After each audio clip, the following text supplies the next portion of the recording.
এই ভিংলিন তোলা ক্ষেত্রে যাইয়া এখানে আমার কাছে চাঁদা দাবি করছে 50,000। তা আমি বলছি যে ঠিক আছে, এটা করছে হচ্ছে আলামিন আর হইলো সুয়েল আর পায়েল আর হইলো মনে করেন যে মেহেদি হাসান, ঠিক আছে। তো এই ক্ষেত্রে 50 চাওয়ার পর আমি চাইছি 20,000 টাকা তোকে দিব মনে। তো আলামিন একদিন মনে করেন যে আইয়া আমার ঘর ভেঙ্গা লাইব, ওয়াল ভেঙ্গা লাইব, কাজ কাম করতে পারবি না, টাকা ছাড়া টাকা আগে দিবি, হ্যাঁ নালি টাকা যদি না দেস তোরে মারমু, তোর ছেলের মারমু, তোর বউরে মারমু, হ্যাঁ তোর যেখানে পারবো সেইখানে মারমু, টাকা আগে দিবি এরপর কাম ধরবি।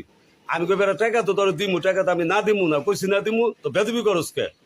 আর বেটা টাকা দিয়া কথা কবি এরপর কাজ ধরবি। এরপরে ধরেন আবার আমার ওয়াইফেরে বলছে তোমার স্বামী যদি টাকা না দেয় আমার ওয়াইফের গালাগালি করে গেছে, মারবো ধরবো, মানে অখজা ব্যবহার করছে, মানে আর আমলিক করতো, আমলিক করার কারণে চাঁদাবাজি করে সবসময় চলতো, তুই কোনো কাজ কাম করে না, মানিকের দোয়ানো সবসময় আড্ডা দেয়, রাত একটা নাই দুইটা নাই ঠেক দেয়। ওর ভয়ের কারণে কেউ মনে করেন যে কেউ মুখ খুলতে চায় না, ঠিক আছে। অল টাইমে অল অস্ত্রপাতি থাকে, আমলিক করছে। এখন বিএনপির পোলাইনাল্লাহ যোগ দিয়ে, আগের থেকে বিএনপির পোলা, এখন বিএনপির পোলাইনাল্লাহ যোগ দিয়া এই রাজনীতি ব্যাপার নিয়ে এই ভাঙ্গায় খাইতেছে। আমার থেকে আমার মারধর করে আমার থেকে মোবাইল মানি ব্যাগ যা যা ছিল সব কিছু নিয়ে চলে গেছে। আর ওই জায়গা বেশিক্ষণ সময় দেয় না, ওরা মনে করেন খুব দ্রুত কাজ করে দ্রুত চলে গেছে, মানে হুট করে করছে, হুট করে চলে গেছে, বেশি সময় ওরা লাগায় নেয়। আর এমন টাইমে করছে যে একবার দুপুর টাইমে, রোজার মাস, কোনো রাস্তায় মানুষ নেই, এরকম একটা টাইম দেখে ওরা কাজটা করছে। আসসালামু আলাইকুম ভাই, কেমন আছেন?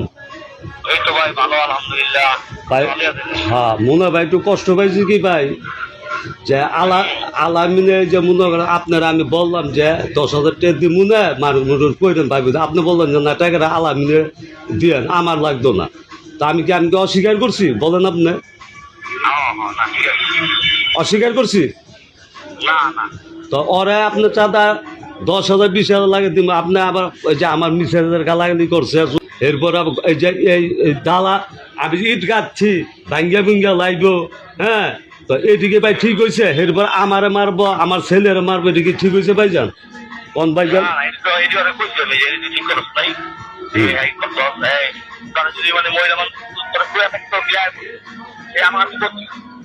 আমি যাবো না, আপনি কাম করে এরপরে বুঝবো না, বলেন নাই বুঝছো